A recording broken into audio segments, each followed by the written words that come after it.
The night everything changed, Jasmine Brooks had learned long ago that Chicago winters were cruel. But tonight the city felt personal in its punishment. Rain hammered down in sheets so thick she could barely see 3 feet ahead.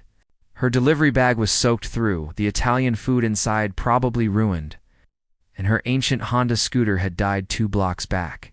She was now on foot, shivering in jeans that clung like ice to her legs, dragging herself toward the address that glowed on her phone screen. The building rose before her like a glass mountain. She had delivered 2 expensive places before, but nothing like this. The doorman looked at her with barely concealed disgust as water pooled around her sneakers on the marble floor. She showed him the delivery confirmation on her cracked phone screen. He sighed, checked his list, then pointed toward a private elevator at the back of the lobby, crossing the leadly threshold. The elevator was all mirrors and gold trim. Jasmine caught her reflection and winced. Her dark hair hung in wet ropes around her face. Her jacket was plastered to her body. She looked like something the storm had chewed up and spit out. The numbers climbed higher and higher until they stopped at the very top. Penthouse, when the doors opened. She stepped into another universe. Floor-to-ceiling windows revealed the storm raging outside, but in here, everything was warm and quiet and impossibly clean. The floors were white marble veined with gold. Abstract paintings hung on the walls, the kind she studied in her art history classes, but never thought she would see in person. A grand piano sat in the corner, black and gleaming. She found the kitchen and set the delivery bag on the counter, trying not to drip too much. Her hands were shaking from the cold. The instructions had said to leave the food and go, but her jacket was soaked through, and her shirt beneath it was worse. She spotted a hallway and followed it, looking for a bathroom where she could at least wring out her clothes. The borrowed warmth the bathroom was bigger than her entire apartment. Everything was white and chrome and spotless. A towel warmer glowed gently by the door, and Jasmine felt her resolve crumble. Just for a minute, just long enough to stop shaking, she peeled off her jacket and shirt, wringing them out over the sink. Her sports bra was damp, but not soaked. She grabbed one of the thick white towels from the warmer and wrapped it around her shoulders, letting the heat sink into her skin. For the first time in hours, she could breathe without her chest aching from the cold. That was when she heard the voice. I was wondering if anyone would actually make it through that storm. Jasmine spun around, clutching the towel to her chest. A man stood in the doorway, and her brain took a moment to process what she was seeing. Tall, dark hair, slightly mussed, wearing an expensive shirt with the sleeves rolled up. His face was angular and handsome in a way that made her think of magazine covers and news articles. She recognized him immediately. Damian Cross, CEO of Cross Innovations, one of the youngest billionaires in the country. Her mouth went dry. "I'm so sorry. I didn't think anyone was home. I was just trying to dry off." He did not look angry. He looked curious, his dark eyes moving over her face with an intensity that made her skin prickle. "You walked here?" "My scooter died 2 blocks away in this storm." It was not a question. The food was already late. I needed the money from this delivery. Something shifted in his expression. He reached past her to the towel warmer and pulled out another towel, holding it out to her. "You'll get hypothermia if you stay like that." She took it, fingers brushing his for half a second. The touch sent electricity up her arm. "I should go. You should warm up first," he said, his voice low and steady. "I'll make coffee." The unexpected conversation, Jasmine found herself sitting at his kitchen counter 10 minutes later, wrapped in towels, holding a mug of the best coffee she had ever tasted. Damian stood across from her, leaning against the counter with his own mug, watching her with those unreadable dark eyes. "You're an art student," he said. It was not a question. She blinked. "How did you know?" "The sketchbook sticking out of your bag. The way you looked at the painting in the hallway when you walked in." She had not realized he was watching her that closely. "Yeah, I study at the Art Institute. The delivery job pays for supplies and rent." "What do you paint?" The question surprised her. People did not usually ask about her art. They asked about her major like it was a curiosity, something impractical and foolish. But he asked like he actually wanted to know. People, mostly. Portraits. I like capturing the things people try to hide. His mouth curved slightly. Not quite a smile, but close. And what do you think I'm trying to hide? She should have deflected. Should have laughed it off. Instead, she met his gaze directly. Loneliness. The air between them changed, thickened. He set his mug down slowly, his eyes never leaving hers. You see a lot for someone who just walked in from the rain, you asked. I did. He was quiet for a moment. Most people who come up here see the money, the view, the power. They don't see me. Maybe they're not looking closely enough. He moved around the counter, closer to her. Not touching, but close enough that she could feel the heat radiating from his body. And you are? Her heart hammered against her ribs. I don't know yet. The pull of something dangerous. Damien reached out slowly, giving her time to pull away. His fingers brushed a strand of wet hair from her face, tucking it behind her ear. The gesture was so gentle it made her chest ache. You're shivering, he said quietly. I'm not cold anymore. Then why? She did not have an answer. Or maybe she did, but she was not ready to say it out loud. That this man, this stranger, made her feel seen in a way no one ever had. That the way he looked at her made her want to unravel every defense she had spent years building. Instead, she stood up, still wrapped in towels, and said, I should go. The storm might let up soon. He did not try to stop her, just nodded once and stepped back. But as she gathered her damp clothes and headed toward the elevator, he called after her. Jasmine. She turned. She had not told him her name. He held up her phone. She must have left it on the counter. Same time tomorrow.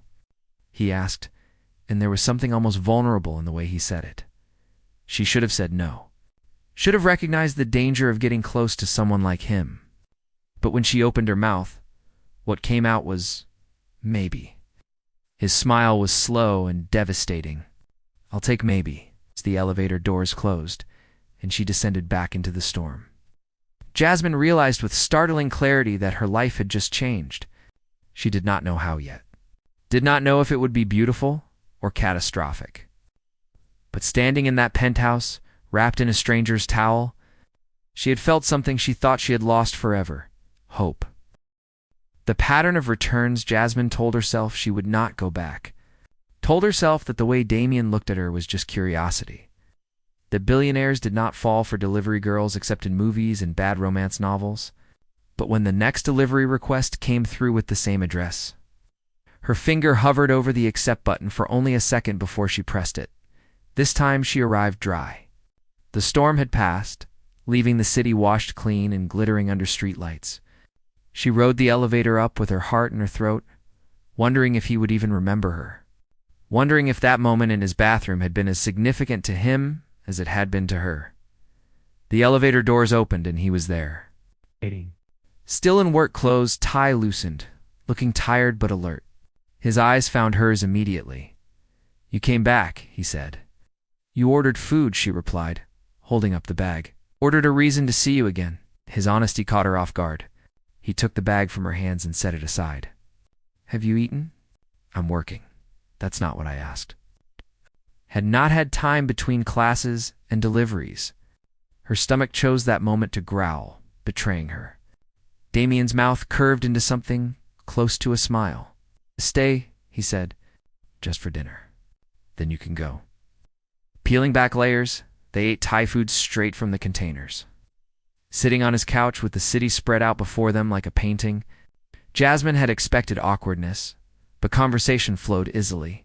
He asked about her art, really asked, wanting to know about her process and her inspiration. She found herself talking about things she rarely shared, about how she used painting to make sense of a world that often felt too harsh and complicated. My parents wanted me to be a lawyer, she admitted, setting down her container. They thought art was a hobby, not a career. When I chose the Art Institute over law school, they stopped paying for anything. Said I was throwing my life away. Do you believe that? Damien asked, his dark eyes serious. Some days. When I'm too tired to paint and too broke to buy decent supplies, but then I finish a piece and it feels like I've captured something true. Something real and I know I made the right choice. He was quiet for a moment, then said, "My father built Cross Innovations from nothing. He wanted me to take over, to continue his legacy, but he ran the company through fear and control. People respected him, but no one loved him. When he died 3 years ago, I inherited everything. The business, the money, the reputation." He paused. "And the loneliness." The weight of secrets. Jasmine turned to face him fully. "You could have anyone. You're successful, intelligent, handsome. Why are you lonely?" "Because everyone wants something from me. A business deal, a donation, access to my network. Even the women I've dated were more interested in being seen with me than actually seeing me." He met her eyes. "Until you. You don't know me," she whispered. "I know you risked hypothermia to deliver food because you needed the money. I know you see loneliness in a stranger's face. I know you paint people's hidden truths." He leaned closer. "And I know you're terrified right now because you feel this too." "What?" Her breath caught. "Feel what?" "This pull, this connection. Like we're two pieces that shouldn't fit but somehow do." She wanted to deny it, wanted to stand up and leave and protect herself from the inevitable hurt that came from wanting things she could not have. But she was tired of running, tired of being afraid. "I've been hurt before," she said quietly. "By men who said they saw me but really just saw what they wanted to see. A pretty face, a warm body, someone to fill the empty spaces in their lives until someone better came along." Damien's jaw tightened. "I'm not those men. How do I know that?" "You don't, not yet." He reached out slowly, giving her time to pull away, and took her hand. His thumb traced circles on her palm. "But I'm asking you to take a chance. Let me prove it." The night everything shifted over the next 2 weeks, Jasmine found herself at the penthouse almost every night. Sometimes she brought food, sometimes she just came. They talked about everything and nothing. He showed her his private art collection, pieces he had bought not for investment but because they moved him. She showed him her sketchbook, the raw, unfinished drawings she never let anyone see. One night she arrived to find him on the balcony, staring out at the city with his shoulders tense. She joined him silently, waiting. "I fired someone today," he said finally. "A department head who'd been with the company for 15 years. He was embezzling funds, hiding it in fake vendor accounts. When I confronted him, he cried, said he had gambling debts, that he needed the money." Damien's hands gripped the railing. "I still fired him, reported him to the authorities, and everyone in the office looked at me like I was my father, cold, ruthless." "Were you wrong to fire him?" Jasmine asked. "No, but I hated how easy it was, how naturally that coldness came to me." She moved closer, placing her hand over his on the railing. "You're not your father. Your father wouldn't have cared that the man cried, wouldn't have felt anything at all. The fact that it bothers you proves you're different." He turned to her, and in his eyes she saw vulnerability so raw it made her chest ache. "I don't want to become him. I don't want to end up alone in a penthouse surrounded by expensive things in empty rooms." "Then don't," she said simply. "Let people in." "Let me in." The moment of surrender, something broke open between them. Damien's hand came up to cup her face, his thumb brushing her cheekbone. "I want to kiss you," he said, his voice rough. "I've wanted to since that first night. But I need you to know this isn't casual for me. If I kiss you, I'm not letting you go." Ah! Every instinct screamed at her to protect herself, to run before she got in too deep. But she was already in too deep. Had been since the moment he handed her that first towel. "Then kiss me," she whispered. He did. His mouth captured hers with a hunger that stole her breath. One hand tangling in her hair, while the other pulled her flush against him. She melted into him, hands fisting in his shirt, kissing him back with equal desperation. It was not gentle or careful. It was months of tension finally breaking. Two lonely people finding shelter in each other when they finally broke apart. Both breathing hard, he pressed his forehead to hers. "Stay tonight, Damien, just to sleep. I just want to hold you. Wake up and know you're real." She should have said no. Should have kept some distance, some control. but she was tired of being controlled by fear. Okay. Learning to trust, they lay in his bed, her back pressed to his chest, his arm wrapped around her waist. He did not try anything, just held her like she was precious, like she mattered. "Tell me something true," he murmured against her hair. She thought for a moment. "I paint portraits of people I see on the street, strangers I'll never talk to. I make up stories about their lives, imagine who they love and what makes them sad. It's easier than dealing with real people. Real relationships. Why? Because real people can hurt you. Strangers and paintings can't." His arm tightened around her. "I won't hurt you. You can't promise that," no, he admitted. "But I can promise to try my hardest not to. And if I do, I'll own it. I'll work to fix it. I won't run." She turned in his arms to face him. In the dim light from the windows, his face was all sharp angles and shadows. Beautiful and dangerous, and hers, at least for tonight. "I'm scared," she whispered. "So am I." He kissed her forehead. "But I'd rather be scared with you than safe and alone." She buried her face in his chest, breathing in his scent, letting herself believe that maybe this could work, that maybe she had found someone who saw her, really saw her, and still wanted to stay. The morning after, she woke to sunlight, streaming through floor-to-ceiling windows and the smell of coffee. Damien was already awake, sitting on the edge of the bed in sweatpants, watching her with soft eyes. "Good morning," he said. She stretched, suddenly aware she was still in yesterday's clothes. "What time is it?" "8. You don't have class until 11. The fact that he remembered her schedule made her heart squeeze. She sat up, hair messy, makeup smudged, and he looked at her like she was the most beautiful thing he had ever seen. "I could get used to this," she admitted. "Then do." He handed her a mug of coffee. "Move in with me." She nearly dropped the mug. "What?" "I know it's fast. I know it's crazy. But I wake up in the morning, and you're the first thing I want to see.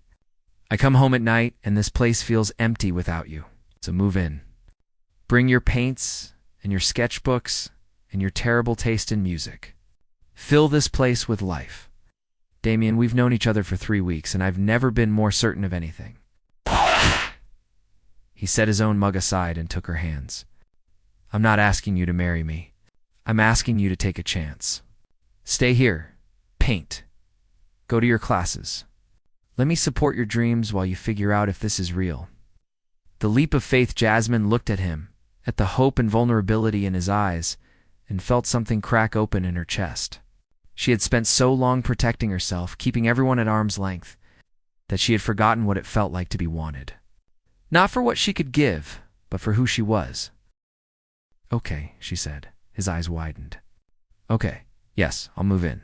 But we're taking it slow. No pressure, no expectations. Just seeing where this goes." The smile that broke across his face was like sunrise. He pulled her into his arms, kissing her deeply, and she kissed him back, tasting coffee and promise, and the beginning of something that terrified and thrilled her in equal measure as they broke apart. Both laughing, she realized this was what it meant to be truly seen.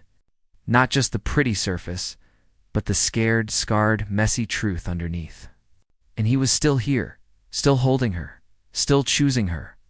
Maybe, just maybe, this was worth the risk. The honeymoon phase, the first month of living together, felt like a dream. Jasmine converted one of Damien's spare rooms into a studio, and he would come home to find her covered in paint, lost in her work. He never complained about the mess, just kissed her forehead and asked if she had eaten. They fell into an easy rhythm. He worked, she painted and attended classes. And at night they would cook together or order in and talk until the early hours of the morning. She met his business associates at a charity gala. Wearing a dress he had bought her that cost more than her entire year of college tuition, they looked at her with barely concealed curiosity, whispering behind their champagne glasses. She held her head high, Damien's hand warm and steady in hers, but she felt the weight of their judgment. "They think I'm with you for your money," she said later that night. Standing in front of his bathroom mirror removing her makeup, he appeared behind her, wrapping his arms around her waist. "I don't care what they think, but I do. She turned to face him. They look at me like I'm a gold digger. Like I don't belong in your world. You don't belong in my world, he said, and her heart dropped until he continued. You belong in our world, the one we're building together. And anyone who can't see that doesn't matter. She wanted to believe him. But the looks followed her everywhere. The whispers, the speculation, the thinly veiled insults disguised as concern. How did you two meet? Oh, how charming. Does she work? Oh, she's an artist. How lovely. The first crack it started with a photograph. Someone at the gala had snapped a picture of them dancing, Jasmine laughing at something Damien whispered in her ear. It showed up on a gossip blog the next day with the headline, Billionaire Damien Cross slums it with mystery woman. Jasmine stared at her phone screen, stomach churning as she read the comments. They ranged from curious to cruel, speculating about how they met, what she must have done to catch his attention. How long until he upgraded to someone more appropriate? She did not tell Damien. She deleted the app and tried to forget. But more articles appeared. More pictures. Someone dug up her delivery job, found photos from her social media. The narrative shifted from mystery woman to calculated opportunist. Delivery girl schemes her way into billionaire's bed. The modern gold digger's playbook. Her phone started ringing with numbers she did not recognize. Reporters wanting comments, interviews, her side of the story. She blocked them all, but they found her at school, outside the Art Institute, cameras flashing as they shouted questions. Jasmine, is it true you delivered food to Mr. Cross's penthouse? How long have you been together? Did you plan to seduce him? What do your parents think about the relationship? She pushed through them, heart pounding, and called Damien from inside the building. He answered on the first ring. They're outside my school, she said, voice shaking. The reporters. They won't leave me alone. I'm sending a car. Don't talk to anyone. Breaking point, but it only got worse. Someone leaked her employment records from the delivery service. Security footage from that first night appeared online. Grainy images of her entering the penthouse soaked and leaving hours later. The story wrote itself in the comments section. She planned it. Got herself wet on purpose. Showed up vulnerable. Classic manipulation. Jasmine stopped going to classes. Stopped painting. She sat in the penthouse, staring at the city below, feeling like a prisoner in a glass tower. When Damien came home, she could barely look at him. I need to make a statement, he said one evening, loosening his tie as he poured himself a drink. My PR team has drafted something. It will clear things up, will it? She stood up, arms crossed. Will a statement make them stop calling me a gold digger? Will it make your friends stop looking at me like I'm dirt they scraped off their shoes? Will it make me belong in your world? Jasmine. No. Her voice cracked. You said this wouldn't matter? That we were building our own world. But I can't even leave the apartment without cameras in my face. I can't go to school. Can't see my friends. Because being with you has made me a target. Then we'll deal with it together, he said firmly. We'll sue for harassment. Get restraining orders. Whatever it takes. It's not dealing with it. That's fighting symptoms. The disease is that I don't belong here, and everyone knows it. His jaw clenched. You belong with me. That's all that matters, is it? She laughed bitterly. Because right now, it feels like loving you is destroying me. The words hung in the air between them like smoke. Damien set his glass down carefully, his face going blank in that way she had learned meant he was hurt but hiding it. What are you saying? His voice was too calm, too controlled. I don't know. She wrapped her arms around herself. I just need space to think. The public statement Damien did not give her space. He did the opposite. The next morning, without telling her, he called a press conference. She found out when her phone exploded with notifications. Friends sending her links to the live stream she watched from the bedroom as Damien stood in front of a crowd of reporters, looking every inch the powerful CEO, but when he spoke, his voice was different, softer, more human than she had ever heard him in public. I'm not here to justify my personal life to anyone, he began. But I'm tired of watching someone I care about be torn apart by speculation and lies. So let me be clear. I met Jasmine Brooks when she delivered food during a storm. She had no idea who I was. No agenda. She was cold and wet and trying to do her job, and I was struck by her honesty, her strength, her refusal to be impressed by things that don't matter. He paused, and she saw his hands clench the podium. Over the past months, I've watched her deal with scrutiny and harassment that would break most people. I've watched her be called names, have her integrity questioned, be reduced to a headline. And through it all, she's remained kind, creative, real. She didn't chase me. I chased her.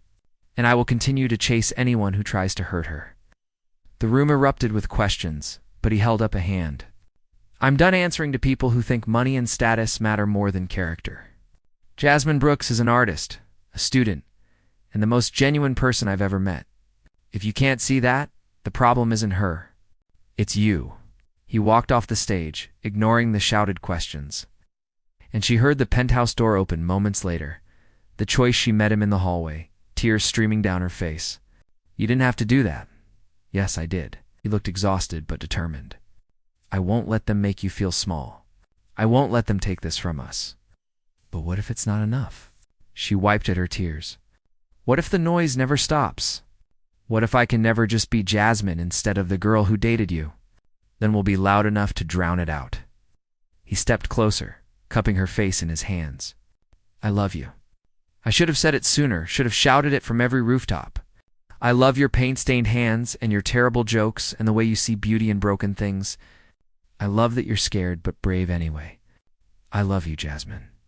And I'm not losing you to fear. Her heart felt too big for her chest. I love you too.